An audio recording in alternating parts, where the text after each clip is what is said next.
Hey guys, I hope everybody's having a fantastic day. Whether you're watching this in the morning, in the afternoon, or in the evening, I am glad you're all here. First thing I want to do is thank all the channel members. Thank you guys more than you know. I appreciate each and every one of you. And if you're new, coming through, watching the channel, or just checking the channel out, I appreciate you taking the time. If you like the knife and EDC content, it would be huge if you would hit that subscribe button and that bell notification icon. It would really help me out. So today, I was going to kind of feature from my collection what I think are 10 awesome, lightweight, nice EDC folders, right? Kind of like this bitch-made bug out, this OG bug out in 20 CV with some titanium met embossed scales. A great lightweight knife, but I'm not huge into axis locks, which is kind of ironic because my number 10 recommended awesome office lightweight knife is the new Demco Shark Cub. I picked this little Demco Shark Cub up at the Nashville Custom Knife Show back in I forget when, it wasn't too long ago, but this is the 20 CV slicer. It is a very lightweight, nimble, just to give you an idea,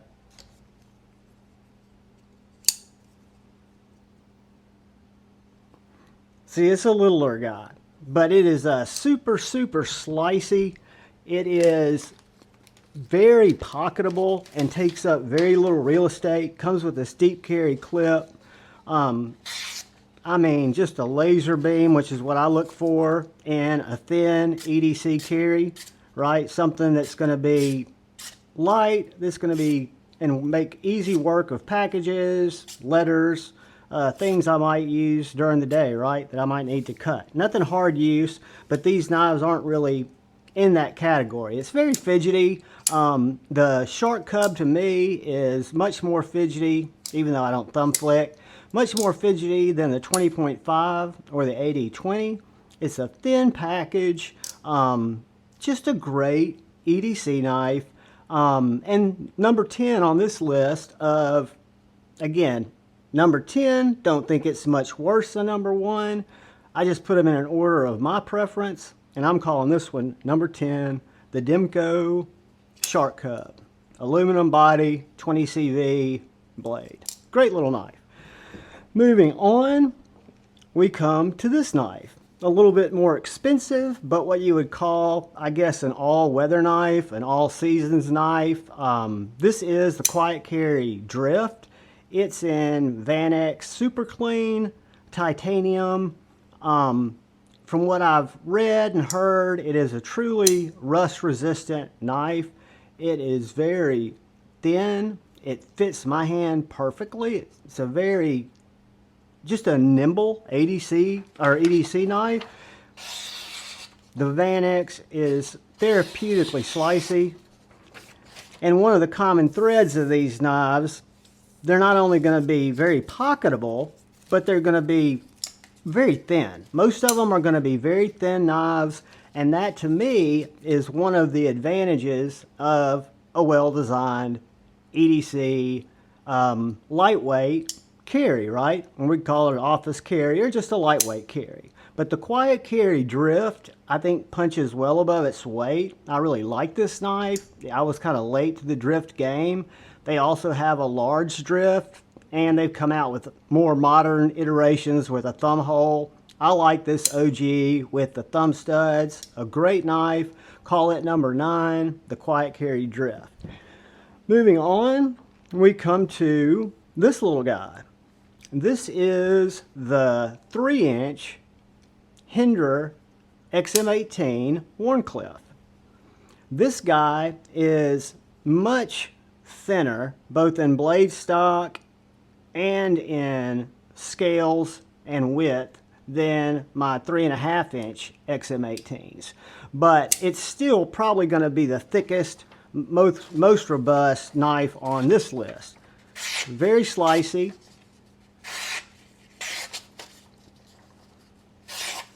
Again, you're working with much thicker blade stock here, but still a very nimble, detail cutting type of package. The Wharncliffe blade shape to me is very, very useful in my EDC. This little knife fits my hand perfectly. It doesn't take up a lot of space in the pocket. Well made, made in the USA. The Hinderer 3-inch XM18 for smaller carries, I think definitely fills the bill. I have this guy, and I also have a slicer, which is a drop point blade style. But the Hinderer XM18s, and don't overlook the smaller ones if you're looking for a great office carry. So that is the 3-inch XM18 Wharncliffe. Moving on, we come to a very thin gentleman's knife, all-purpose knife from my favorite U.S. manufacturer, TRM, and this is the Three Rivers Manufacturing Neutron. This is the mid-size between the Atom and the Nerd. This is the one, and we can just use our bug out for scale, that I think fills that lightweight EDC kind of space in my carry, right? Perfect office carry, 20 CV. I upgraded this with the titanium scales, but this is one of the sliciest. All of my TRM knives are some of the sliciest knives in my collection. They are made very well. They're on washers, very simple construction, a lot of different scale options, and a very easy to change out scale system where you literally just have 2 body screws, of course your clip, and you can let it wear whatever you want it to wear. But the Nerd, or the Neutron, excuse me, is one of my most carried TRMs. I love this little knife. It is an absolute banger. It gets the job done. It does it in style, and supporting a U.S. manufacturer that I think just absolutely rocks. So moving on, I think that brings us to number 6, right? This is an OG, and I think it is probably one of the finest knives in my collection from the way it makes me feel, right? I love the Protek Malibu. This is one I picked up at Nashville Blade Show a couple of years ago. It's 20 CV, textured handle, flipper only deployment. And as you guys, if you follow the channel, you know that flipper only is not my preferred method of deployment.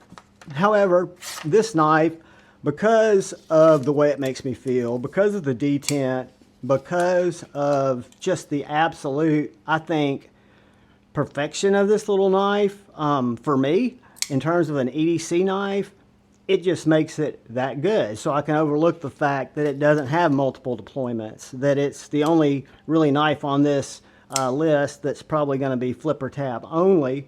But you see these come up for sale pretty often now. I'll see them at different stores drop. They're not that expensive of an American-made knife. This is the reverse Tonto. They also make a Wharncliffe. I think it absolutely rocks. It's not a new knife, but it is a great knife. And that's the Protek Malibu. So that, I believe, brings us to number 5.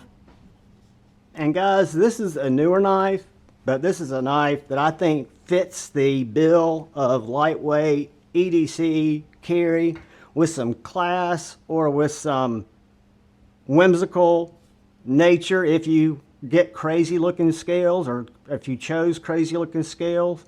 I was lucky enough to trade for this with JD for EDC. I had the Arctic carbon fiber on this Divo Lush. Loved it, but this is the color that I was actually after. This knife to me is lightweight. It is refined. It is put together very well. It has what I think is probably one of the best top flipper or front flippers in the game for me. You've got 2 distinct areas with this jimping here. You can really easily open it, and then you've got this jimping and this little area here. You can very easily front flip it, but I finger flip it off of that blade nick. It is absolutely an ergonomical dream. You've got this deep hollow ground S90V blade, an absolute laser beam. I don't know if y'all can hear that.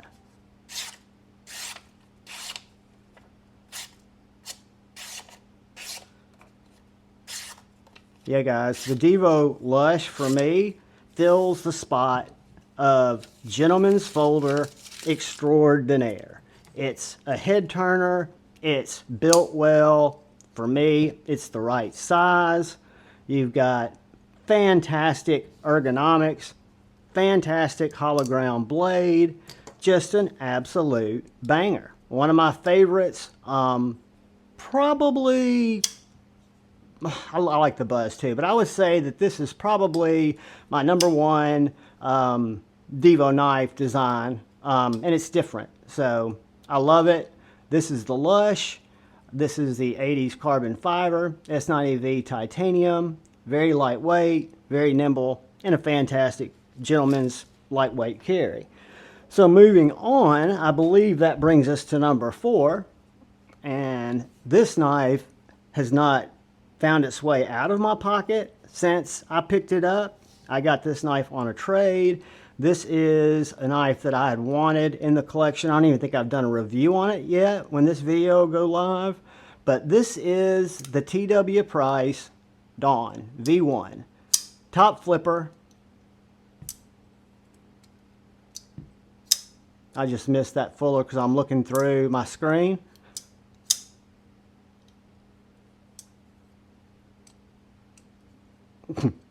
That's funny. Very, very snappy. Very thin. Done exceptionally well. I want to say it's M390. It's riding on skiffs. You have no markings on this nice stonewash blade except for TP for the TW Price. You've got this nice milled titanium handle with this little bash of color here. Milled out titanium handles, deep carry milled clip. Just an absolute banger. I mean, the ergonomics for this little knife have impressed me. It is, again, thin. It's going to fit the bill of that lightweight EDC carry. And it's going to be up for the task that I would think most people that aren't needing a heavier, hard-use knife are going to come into contact with, right? That's cutting stuff. So I love this little knife. This is the TW Price Dawn V1 that I keep missing because that was embarrassing. But yeah, I usually flick it from the top, flick it from the bottom on that fuller, and then again, it's got one of the more intuitive front flipping tabs, if you want to call it that, in the game. Just a beautiful, beautiful little frame lock. So that will be our #4, the TW Price Dawn, which brings us then to #3. Guys, this is a knife that surprised me as much because I was a late to the game guy. This is a Gen 3 Lamia, SPK Alex Steingraber. This is the Friday the 13th, 2023 drop, which was the crew wear. It is also on bearings. This is one of the first, or the first gen, if I'm not mistaken, to come with bearings. But this knife is so well built. It is such a understated, elegant little package that fits my hand perfectly, is exceptionally slicey, small batch USA CNC assisted, what I consider custom manufacturing. just an absolute banger. One of my favorites. I mean, it's a knife that if it hadn't been for my brother Ethan Ruins, I would have probably never experienced this knife. This knife did not call at me through the computer like so many did. This knife, I'd always seen it. I was aware of it. It's when I handled Ethan's at Blade Show 2023. His, I believe, was on washers, that I really realized the package and what an effective EDC knife it is. And this is definitely number 3 and could probably be much higher. I've got a shallow area there, guys, between my camera. It wasn't double clutching. It was just I had it at a weird angle. So this is the SPK Lamia in crew wear.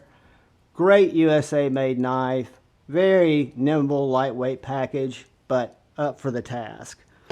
Which brings us to number 2. Guys, forever, this has been my number 1 EDC knife. And it, you know, for all practical purposes, because this isn't a beauty contest, this is as good as any I own. And this is my Liong Field Duty EDC folder. Mine is G10 unibody construction. It is an LMAX. It is a finger flick or thumb flick only knife, but it has got some of the crispest, springiest, snappiest detent and amazing ergonomics for my hand. Again, if we were going to look at it next to a bug out, it's going to feel that same size as all these knives that I've picked out are. It is just an absolute mad win. I've had this knife probably longer than any on this list, but it still holds such a high spot, and I think it's a forever knife. This is the Liong Field Duty EDC, and it is a stone cold banger. Which brings us to number 1, which is a newer knife in the collection brought to me by Lord Needham, Brother Lord Needham's willingness to get rid of one of his. This is the Koenig Mini Aries. It is the flipper tab version. It is a perfect sized representation of an American-made quality knife. Again, that same size that we're talking about. Whereas the original Aries was a little big for me personally, this knife is absolutely perfect. It is high quality of a knife as I personally have experienced, such as, I'm not saying better, but as good as what I consider a Shiro to be, what I consider a Holt to be. It is absolutely fluid in action. It is crisp. You've got that beautiful M390 hollow ground blade. It is exceptionally slicey. I caught it on the choil. Wonderful sharpening choil that also serves, that's where I hold it when I'm cutting. You have no jimping, but I don't think you need it. The only jimping on the knives here on the lock bar and on the flipper tab. Absolutely snappy and a dreamy little knife that I know will get the job done, right? It's not a hard use knife, but none of these are. These are kind of lightweight EDC knives, and I think they're the top 10 in my collection. That doesn't mean that they're going to be everybody's top 10, but that's why I like to share this kind of stuff, because again, you never know, right? There are all kinds of different perfect sizes, perfect, what would you say, size ranges for perfect type of things, and everybody's going to be different. And that's what's cool about the knife world, right? That's one of the things that I think is really cool about the knife world. So by just sharing these with you guys, it kind of gives you kind of a look into my carry when I'm doing, you know, the lightweight deal. Just a bunch of really nice, smaller, effective cutters, and again, some of my absolute favorites. So guys, that's what I wanted to bring for you to get the week started. I hope you all found it informative, entertaining, somewhat eye-opening maybe, I don't know. And again, if you're so inclined, I'd love for you to subscribe to the channel. I appreciate you, all of you. Thank you, channel members. All I ask of anyone is please keep an eye out for the guy or girl to your left. Keep an eye out for the guy or gal to your right. Keep an eye out for each other. Go forward with love in your heart and choose debate, not hate. I love you all. Peace.